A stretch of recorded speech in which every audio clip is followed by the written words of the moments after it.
Let's get into it. 1, 2, 3.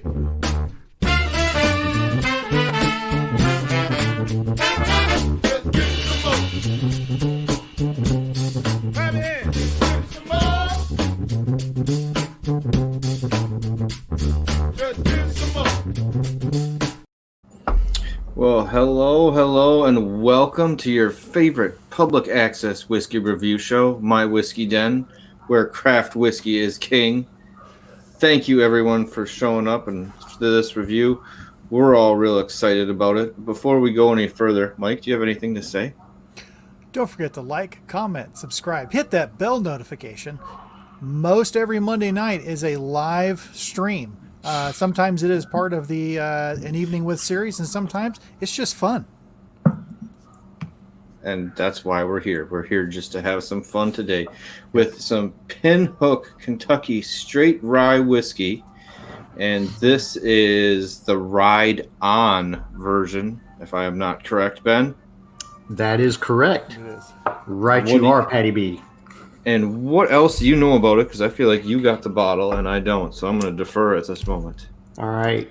Pinhook is, if you've watched our live series with Heather Manley recently, Pinhook is kind of doing a similar concept in that they have a team of partners and they've collaborated with the Castle and Key Distillery in which they are doing the distillation for them. They kind of have their own mash bill and their own blending that Pinhook is doing, but Castle and Key is doing the distillation. They were sourcing MGP at first, but this year they've, I guess, got enough age on their own distillate of bourbon and rye that they're releasing their first releases. So that's what this Rye'd on Pinhook is, their first actual release. And I believe it's the first release for Castle and Key as well. That was right. Started up back, 2014, I think. Mm-hmm. Marion Eves was the head distiller there. She came over, was a taster for Old Forester, and I think was the first female head distiller in Kentucky. But for whatever reason, she left here recently. So I think there's been some news swirling about that a little bit. But so this is their first rye. It's young. It's I think just over 2 years old.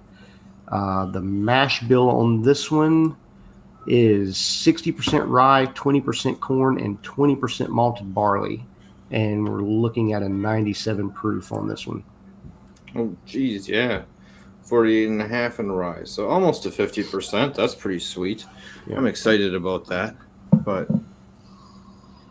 I'm getting to the nose. Now we've smelt some pretty rich ones lately, so I gotta give this another second.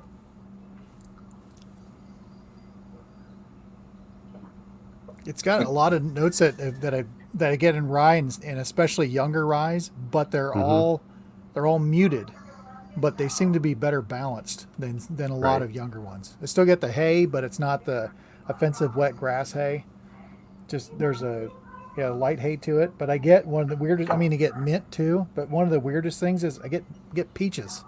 Yes, yeah, that's a prominent note for me.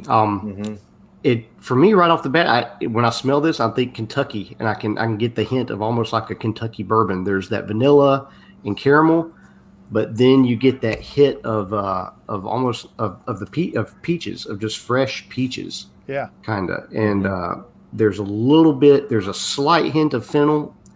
I wouldn't put it in the black licorice category, more like just fennel or anise. No, it's like you said, Mike. I think it's very muted. Like Ben's giving you all the right flavor notes into it, but like Mike said, it's like there's a flat layer across the top of it where there's nothing spiky, nothing's jumping at you. It's very rounded together.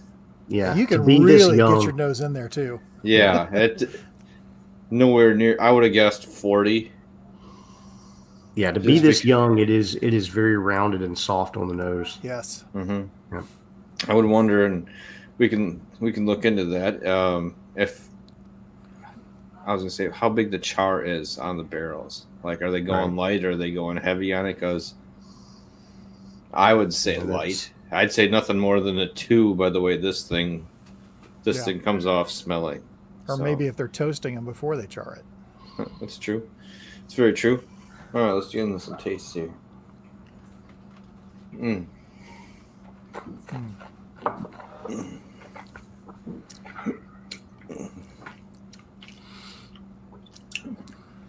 The surprising thing for me, the mint note or the mint characteristic. Yeah. It's got a big hit of spearmint on there for me. Yeah. Yes, it does. And Yeah. more peaches and Yep. I want to say apricot. Yeah, I mean, you could just hit all the stone fruit right there. Hit Yeah. the peaches, hit dried peaches, hit apricots. This is It's just coming in horribly easy strong. to drink Yeah, for something that high rye, and with that proof, this is awfully easy to drink. and this is where it shows its youthfulness to me. There's a little bit of grassiness, and you just get some nice peppery spiciness coming in there. It doesn't have a lot of oiliness or it's not really deep, Yeah, but it doesn't have just that the green youth, like you get on stuff or rye, higher proof and more spice to hide the youth. It doesn't have any of that. This is I wouldn't guess 2 years by drinking it. Not at all. No. I wouldn't have, and the spice kind of built up, like it was kind of medium, and then all of a sudden, like towards the tail end, it really kind of picked up pace, and got in there. Yeah, it's nice. yeah. Going in the second time, I got a little bit more of a fennel note to it.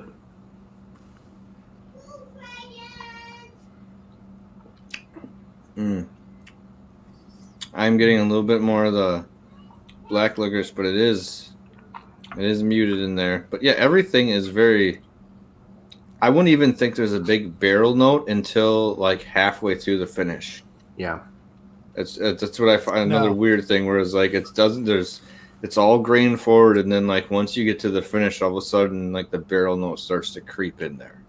and the caramel and vanilla are there, but they take a back seat to the peach and the mint and everything else that's going on there. This would be an interesting one to give to someone who's maybe not a rye person, but to say, I bet I can give you a rye that you can sip neat and not think about wanting to add water or ice to it. Right.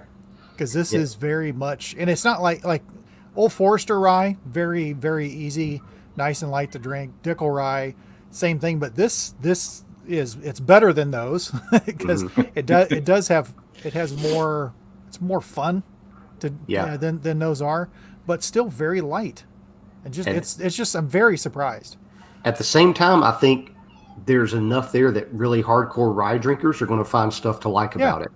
It's got enough youthful pep and pepperiness to it that keeps it really interesting. Yeah. And I'm curious because you mentioned Old Forester, they've got a high barley content in their rye, and so does this one at 20%. That's typically a lot more than what you normally see. How much that comes into play with the way this is maybe being softer and easier in that sense. It seems like it's more stuff has gotten broken down in a shorter time frame in the flavor section.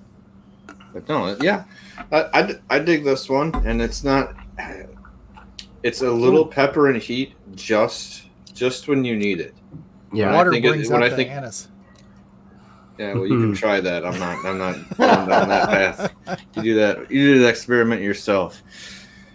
Whew. But I'm digging this one. I am too. So, oh yes, I totally forgot. As you can see, I've enjoyed it as well. I'm about halfway through. Yeah, I just cracked mine tonight, and this is my second small pour of it, and I have regrets that I did not pick up another one. And what I'm excited about is they do have a pretty decent lineup out there right now. And they have a really nice setup for online purchases. I think they're out there with 4 different stores, Sealbox, and like 4 other ones at the bottom of their web pages. They're doing a very good job of getting their product to where it needs to get to. Yeah. So we commend them on that.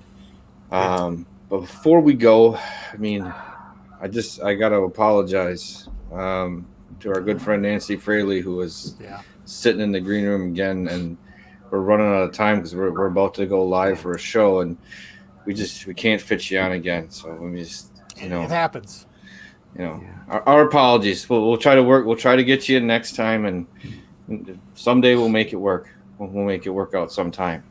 But what we do have coming up, and later in August, we're going to do an interview with Westland. We're going to go over their 3 core ranges, and we are also going to be Lone Elm is trying to pick a date in there, and Far North is also working in that realm as well too. So next couple of days we'll have some stuff more pinned down and let you know who else is going to be coming on later this month for some excitement. But you guys have anything else to add? Are we supposed to pimp anything else? The jack off. Oh no, this is after that. About to happen. What'd you call him? that happens next. This is after that happens. Yeah, yeah. If you didn't check it out, go back and check out the jack off. We're gonna leave it at that. Remember, it's not the size of the den that matters. It's the love of whiskey. So, cheers, everyone out there. Cheers. You all have a good night. I'm gonna have to do this because I was on the wrong page here. Oh, Get into it. 1, 2, 3.